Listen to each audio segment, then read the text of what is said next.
Everything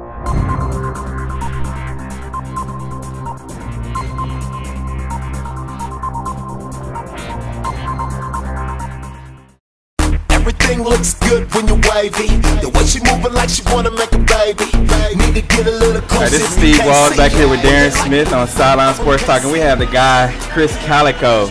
Krizz, what's going on, man? What's up, brother? How you doing, man? I'm doing good. I'm doing good. Talk to us about being a part of the community, man, and coming out for the Tony G's 22nd annual Toy and Food Drive. It's a beautiful thing, man. I actually been coming out for the last, you know, I skip a year here and there if I'm not in town, man. But, you know, I think it's really important, man. I was just talking to my son on the way down here about, you know, less fortunate people, man, and how somebody has to step up, you know. And I love what you guys are doing. I love that Tony G's still spearheading that thing, you know. And I told him, I said, man, we're going down here. He asked me, like, well, why do we have to do that? I'm like, you see when Daddy gives money to the homeless, you see when Daddy helps people, you know what I mean? And you see how it comes back to me, you know what I mean? Because he sees me be blessed, so we have to bless others, so I think it's very important. So, and you've been a part of this Kansas City community, man, forever, man. So, was it anybody when you were growing up that was doing, you know, kind of what Tony's doing that you can remember? No, Tony's probably the first person I remember doing the Toy and Food Drive, man. I don't remember, no, not really. I think this is the first. I'm sure there was, I just wasn't aware of it, man. But yeah, Tony's the first that I remember doing this. So what other community events do you normally attend or get involved with besides this? I don't know. I really want to do something, man. I would love to go visit these high schools, man. You know, I'm not involved in any other ones, but I'm very interested, man. You know, I would love to do that. I was just talking to somebody the other day about how I would love to go back to my high school. I went to Center High School.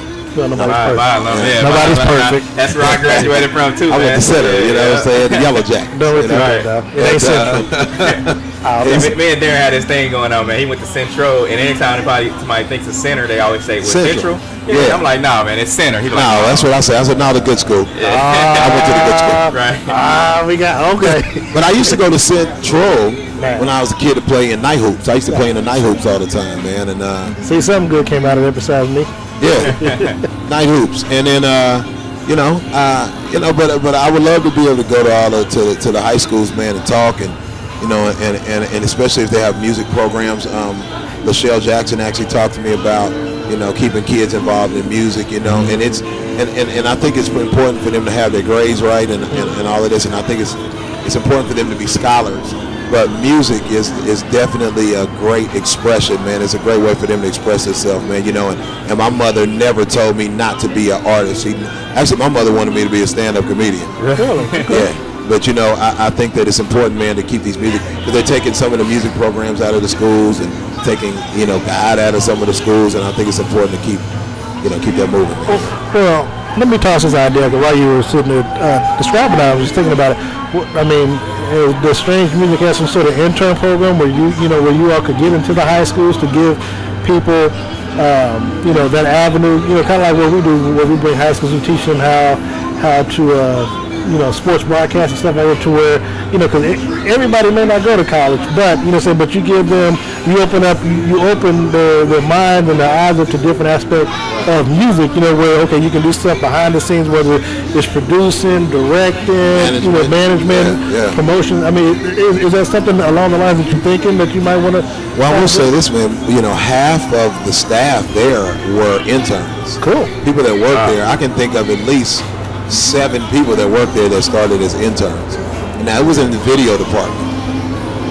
It was a really interesting story, man. We had a video department that was, a video company named Liquid 9 here that does they still do a lot of our videos and our apparel design and stuff. And, you know, and I wanted to do like 10 videos, when naturally that would cost a lot because we're, you know, employing this company to do it.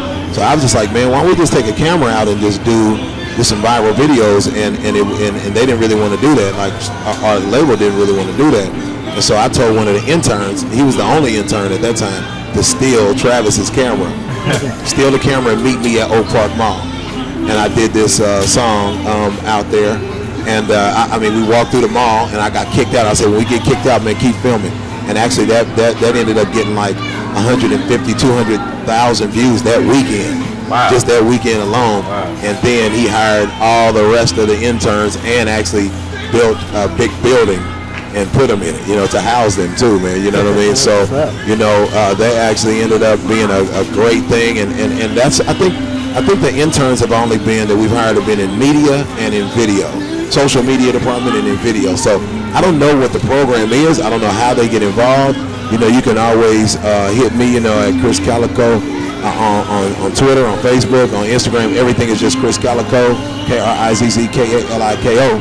And you know, and I can give you a response if anybody is. So you probably got too many followers on Facebook. You probably can't even add you as a friend on. You can on my music page. Oh, okay. I can on my personal page. You know, that's just you get 5,000. But once you get over that, you music pages are unlimited. See, Darren wouldn't know much about getting over 5,000. See, I'm right at that mark now. See? He's slowly getting there. I have an age limit on mine. You're trying to blow me. You know what I'm saying? So talk about your music thing you have going on now. Yeah. I mean, what new you have coming out? I'm actually wrapping up my new album now, man. It's the best album I've ever done in my life, man. It's an album. It's called. I ain't even told anybody what it's called. This will be the first place I ever tell. It's called Go. Go. The album's called Go, and it actually stands for God's Order. Okay. Here exclusively on Sideline. Yeah, I've never told anybody this, but it really stands for God's Order, even though that's not on the album cover because we don't want to confuse people and make them think it's a gospel album. Okay. Because I kind of look like somebody's reverend, so we can't. We don't want to confuse. I think it's a gospel album. Even though I love God. I love God, but you love God. What's wrong with you? But I got a new album. It's called Go, man. It's the best thing I've ever done. It's super musical. You know, anybody that's ever listened to my music or what I do with Tech Nine is I usually sing the hooks, and then of course I'm an MC, bona fide MC myself. But this album is about 90% singing, man, and it's like it's so beautiful, man. This album feels like if you mixed me with Gnarls Barkley and Maroon 5 and Bruno Mars. If you mix those all together, that's what this album feels like. Now, see, I was gonna put one of Steve's number because we always said if we have a rapper come on, we're gonna flip the script and do a little freestyle for us. So I don't know, Steve, you might want to get something ready for us. You know what I'm saying, to see just how good Krizz Kaliko is. Yeah, want to see? Let's see what you have for us. Just right. So let me tell you a secret. All right. Rappers that get on shows like this, sometimes they're just intense freestyles. I'm not. So what I do when I go on shows like this and I know I'm coming on there, I prepare something. So I prepare something that can go to any beat. Okay. Because sometimes these dudes get on here and they try to freestyle and they embarrass themselves. I don't have nothing prepared. And I'm not about to embarrass myself. So you want to hear me? You got to have it. I would have been prepared. If I'd have known I just sat down here with y'all. If I'd have known, I would have definitely done it. And I would have been thinking like, if y'all have said, hey man, make sure you guys, even if y'all have said something right before we started, I would have been like, okay, hold on. But see, that's smart. Because see, a lot of people just try to go on with it. I want to look the best. I want the best shot possible. Anytime you see me, I want it to be 100. Because if I get on here and I'm like, what I've seen a couple of dudes do on a few programs, you're not going to go buy my album. Right. So how long have you been rapping? I mean, man, my whole life. I've been rapping and singing. I've been singing in church, theater. I've been with Tech Nine for 15 years. Right. You know what I mean? But I've been rapping my whole life. I look like this. So I had vitiligo, in school, and kids would make fun of me, and I was a little fat dude. You know what I mean? So I had to get good at something. So I would, when they would rap, when they would crack on me, when they would crack on me, I was kind of quick. My brother and, Joe and my mother and them, they were quick with it. And my Uncle Fred, they got me really quick with the wit. So not only would I crack back on them, I would be freestyling back then. I would be busting on them. Or I would go home and think of something like, okay, that dude's this, his mama is this. And I come back and have a whole rhyme about the dude, you know what I'm saying? I'd be like, give me the beat, and I'll either beat on my chest or beat on the table, or I have somebody else beatboxing, and I'll be back then. But that was the only way I felt like I could get these dudes off of me, and it would also give me some popularity, So you've been doing this a long time. How do you stay like relevant, fresh? Having it come where people still like what you're doing. You got to keep your finger on the pulse of what's going on in music, man. You can't be one of these dudes. A lot of cats that's my same age, man. They're like mean, I don't like this, or I don't feel the new this or that. You know what I mean? And you have to like it for what it's worth. I love to hear Fetty Wap. I also love John Legend. Right. I also love to hear Mary J. Blige, but I also like to hear Ray Trimmer. You know what I'm saying? It's like you gotta like it for what it is. I was arguing with a dude. He a little older than me the other day. I ain't gonna say who it was, but I was arguing with him. He's on 107. His name's Sean Tyler. I was arguing with him the other day about what's good and what's not. And I said, man, you got to remember some of the simplest songs that were huge, man. Think about when you was a younger dude. Doing the Butt was out. That wasn't no complicated song. Right. Doing the Butt. You didn't even know nothing else. All you knew was, you know what I'm saying? So there's always been these dance songs, man. So there's always these things coming along. Soulja Boy to whoever, you know what I mean? So I just like stuff for what it's supposed to be. If it's supposed to be somebody singing their face off, I'm going to gauge them off of that. Oh, man, they can really sing. If it's somebody that's supposed to just make you want to party, then that's what that is too. So I incorporate that where I just be like, okay, I keep my eye out for what the kids love, what the adults love, what whites or black folks love, you know what I'm saying, and then I try to mix it all together on my album so that everybody would like to buy it. You know what I'm saying? Now I have to ask this because I think I can't remember where we talked about it, Steve, but how is it that you all can? I mean, you all go to Idaho or Montana and sell out places because we all say, no, don't no black folks go there. You know what I'm saying? I mean, that's why we went. I said, but you all have tapped into something that obviously that makes you all as successful that you all are. Have you all thought about expanding what you all do, like maybe doing some straight to DVD or some film or anything like that? Yeah, we talked about doing films, man, and we have DVDs of like the shows and stuff out, but we've talked about doing that and doing strange films. You know what I'm saying? We've been really discussing it lately. Actually, I got a producer friend of mine named Ken Shea that produced The Biggest Loser, Real Housewives of Orange County, Real Hollywood Housewives. He did the Lisa Ray show. He actually just called me last night and is talking to me about a couple of things too, man. Another exclusive here. He's on the Bravo network, and so I don't, this is stuff I ain't even tell Strange Music yet, you know what I mean? But yeah, we've all talked about expanding it. We tapped into those markets, man, because nobody was going there. Right. And you know, when you're an usher or somebody else, you don't necessarily have to go there. You can go to New York, LA, Chicago, Kansas City. But they people will come.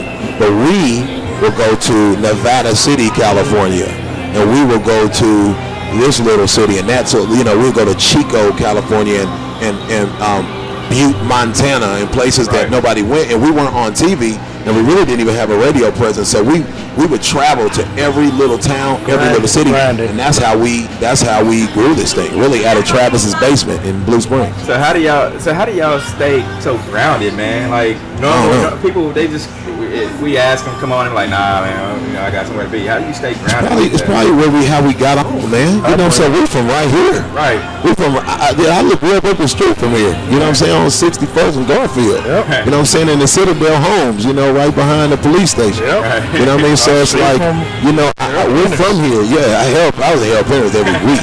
You know what I'm saying? But and then I spent half of my life out, way out south, like 99 the Homes area, but my earlier life. But, it's because of where we come from. We didn't send a demo in and get on. We got on because we worked and worked and worked and worked. And now, after 15 years, it's still climbing like this, where some of these guys, God bless them, they get a hit and then they out of here. So we have this hit, and then we'll have another one that's a little bigger, and then another one that's a little bigger, and then we're playing bigger arenas, and then we went from playing chicken shacks to, we're about to play at the Midland tonight. You know what I mean? It's sold out. It's been sold. It's oversold. Matter of fact, we got the fire chief breathing down our neck because they oversold it by several hundred tickets. So now we're like trying to figure out how we're gonna get everybody in the building. So how do you? So how does Strange Music decide whose album comes out? I mean, do you have like a calendar? Okay, Chris, you gonna take this quarter check, you coming on this, or do you all just like, hey, first man up, or Now they decide. I don't know. They give me a schedule of the rollout list, and they're like, here's your studio dates, and then here's your release date, and I'm like, oh, whoa, that's 2 weeks. I gotta get moving. You know what I'm saying? And they give us a rollout schedule, and they decide. We just had a Strange Summit last weekend where all of the execs from LA and all of our people, they all had a big meeting at Strange Music. It takes a whole week, and they decide how everything's going to roll out. I'm actually rolling out first. I think they might have swapped me first this year or second this year. Next year. I'm sorry, at the beginning of next year. So my album will actually be out in March. I don't remember what the exact date is though, and I don't want to quote it because it keeps moving. Right. Well, I'll let Steve take it. But my big question: what is life like on the road? You know, what I'm saying with strange music and Krizz and Tech. I mean, you know, give people just a little behind the scenes of what it's like traveling on the road. You know, on the bus and going to the different cities and things like that. Give us. I mean, it's a good experience. You get tired of anything. I don't care how much you love popcorn. You don't want to eat it every day. Right. You know what I'm saying? So it's like Steve. So it's like it's a great experience, man. Like I was just telling my son, me and my son were having a real heart-to-heart talk today. You know, and I told him, I said, you know, you can do anything you want to do. I said, I would have never thought a little fat kid with vitiligo would be traveling all around the world doing music for a living. Like I bought everything that we have from doing music, like writing songs and performing them. I would have never thought in my wildest dream. Now Tech, he knew that's what he was going to do. There was never any other choice. For me, I was working at, heck, when I got with Tech, I was working at T-Mobile. You know, I was thank you for calling T-Mobile. This is Krizz. I can help you. And I worked in the billing problem, like the billing. I forgot what it's called, but it's like when you got a problem with your bill. So every call was like, "You guys charged me," you know. And so to come from that and being able to do this is great, man. But on the road, you know, we started in cars, and we started in Travis's van, and then we went to his truck, and then he finally bought a Excursion, and then we went from that to buses, and then back to cars again, and now we're back in the bus. So it's really, you know, I feel blessed to be able to let somebody else drive, because all them years I was driving us. Really? You know, I would drive us all around the country, man, and it feels good to be on these buses. I'd have been on the road big time, like, what's up? You know, and it's fun. You know, it's good. You have your good times. You know, when I was single dude, you know, there's plenty of girls, there's plenty of alcohol, there's plenty of everything that can get you in trouble there for you every single night if you choose to do it. But, you know, if you're not grounded in something, it'll take you. If you're not grounded in something, you know, and I actually have, you know, I got God that grounds me, and pulls me back whenever I've gone too far, because I've gone too far. You know, but when it's out there, LeBron James said a man is only as loyal as his options. So when you got all these options, it's hard to be how you're supposed to be. You know what I'm saying? But when you're grounded in something, you know, and we've been doing it for a long time, man. You know, there's only so much you can do to where you're starting to repeat it. You know, but I mean, but if you want me to take you through a day, I wake up about 2 o'clock in the afternoon. We got a meet and greet every day at 3. We got 100 kids or more every day, and we meet them. And, you know, that usually takes anywhere from 1 to 3 hours for us to meet them. Then we go eat, and by the time we come back, I usually take a small nap, and then it's time to go. It's showtime. Now, after the show, it could be calm, or a party could ensue at any second. So sometimes it's like quiet, and we watching reruns of. I'm watching Homeland, getting caught up on, you know what I'm saying, on Homeland, or what was the other show? I didn't really get to watch it that my bodyguard Muggs was trying to get us to watch. The one with the dude with the mustache, it was the teacher, and he was selling meth. Breaking Bad. So, you know what I'm saying, we'll get caught up on like those episodes, or some nights it could be packed into like a club in the bus. You know what I'm saying? But you can't, I can't do it every night, dude. I can't do it not no more anyway. But, you know, we're like athletes up there. You know, our show is crazy. Our show is not just walking back and forth, you know, just hollering, man. We're up there like really performing every single night. I done blown both my knees out doing this. You know, had surgery, reconstructive surgery, and all this other kind of stuff, man, because we leave it all on the stage, man. So. Yeah, I came up to, and I never actually knew, just being from Kansas City, and you guys are so humble, and you can just come up and speak to you guys. Yeah. When I was up in Minnesota, supposed to be able to come and speak to anybody. I never understood it. You know, I see dudes that when we were starting brush me off, and we see them now, and they're like, "Hey, what's up, dog?" And I'm real forward. Like Tech is kind of soft, "Hey, man, how you doing?" Me, I'm like, "Man, I tried to speak to you 3 years ago, man. You dog me, man." Shake my hand. Yeah, I want you to remember. I told you was gonna remember me. You all on me. I was up in Minnesota, man. I was like, "Dang, what was it?" Because I came up. It was a show y'all did with E40 up there, probably about 4 or 5 years ago, and I didn't know that you guys were that big until I went to that show. Kansas City is funny, even though everybody comes out to our shows here. You know, 3,000 or so come out to our shows here. Right. Kansas City really doesn't know what we do outside of here. It's funny. It's weird that people don't know that we pack out these places. We even pack arenas. Because a lot of people in Kansas City don't travel. They don't get out. They don't travel. Up there knew every word of every song. Denver, you mentioned that. Especially somewhere like Minnesota. Yeah. If you came to Minneapolis, that's where we packed that place out, man. There, Denver, Salt Lake City, man. I mean, over in Chicago, like a lot of these places, man, we play really big rooms, and these people come out and they love us. It's weird. I feel it's such a double life, man, that I can come here. And some people know me, some people don't. And some people speak to me in the store. Some people have no idea, and then we're at this arena in another city, and people are crying. Right. You know, so it's just because we had that core fan base, and we haven't had necessarily a huge TV exposure, but we still are being able to be really successful without it. Now, before we let you go, we got something we call Would You Rather, where we put you on the hot seat for a few seconds. All right. So, Christmas or Thanksgiving? Oh wow. I'd say Thanksgiving because we go out to eat. Oh, really? I take everybody out to eat, and because everybody used to come to my house, so we can just go out. There's no cleanup, there's no leftovers. Out to eat. See y'all later. So how y'all watch the football games if y'all out? I don't really watch them that much. Okay. All right. So Facebook or Twitter? I'm never on Facebook, but I say Twitter because I post there all the time. Okay. Would you rather lose your keys or your cell phone? Cell phone. I need to be able to drive. I can still drive. And I got OnStar, and I can be like, hey, dial this number. But it's password protected. Would you rather visit 50 years in the past or 50 years in the future? Past. Why I'm scared of what the future got. Okay. The way that the world is looking with everything, it worries me. I actually talk about that all the time. My children's children like, whoa, I got to be here to make sure they're all right. And last couple questions. Batman or Superman? Okay. My man. Superman. That's what I'm talking about. All right, so would you rather give bad advice or get bad advice? Get bad advice, because then I can determine if you're telling me some nonsense or not. But if I give it and you go do something messed up, ain't no coming back from that. You can give me some bad advice right now. I'll be like, yeah, I don't know what he's telling me. All right, Chris. Hold on, man. Come on, now. What's that? Kansas City Royals or Kansas City Chiefs? No, you can't make me choose that. Oh yeah, it's Kansas City. That's why it's a hot seat. I mean, the Royals, they won the World Series. Chiefs ain't won the Super Bowl yet, but I do love both teams, man. I rep Kansas City everywhere we go. We got people in Europe saying KC, you know what I mean? Hey, what was the feeling like when you heard that at Kauffman Stadium, man? That's crazy. It's always crazy to me to think that we had an idea that everybody is listening to right now. Right. That's still always awesome. And that was out a while ago. Like that song's been out forever.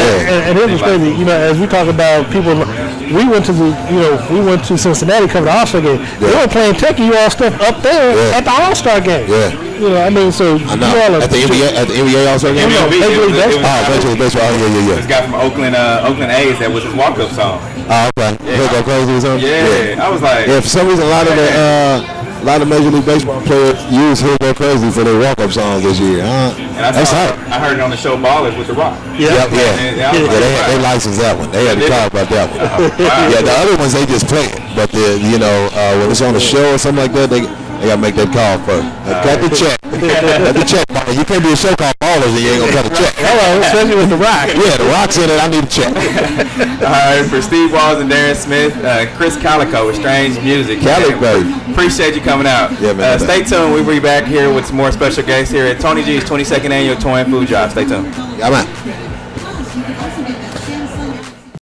Everything looks good when you're wavy. The way she moving like she wanna make a baby. Need to get a little closer if you can't see. What they like where you from? I'm from KC.